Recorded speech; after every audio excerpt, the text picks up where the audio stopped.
একদিকে চিকেন রান্না হচ্ছে আর একদিকে আলু ভাজি হবে। এটা হচ্ছে চিকেন,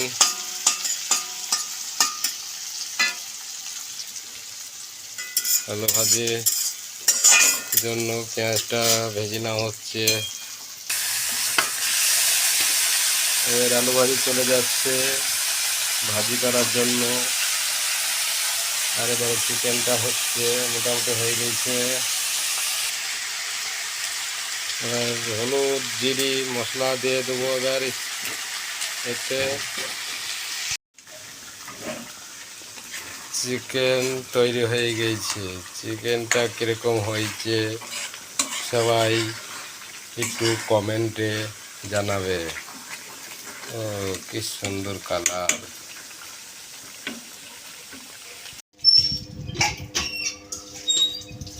বাসমতি চাল নিয়ে নেওয়া হচ্ছে, কাজু বাদাম কিশমিশ। এবার এটাকে ভিজিয়ে রাখবো 10 মিনিট মতো, পোলাও রান্না হবে।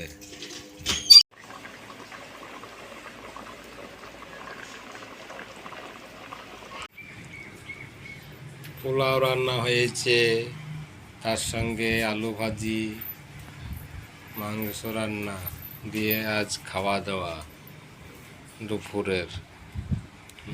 কীরকম লাগছে সবাই জানাবে একটু কমেন্টে।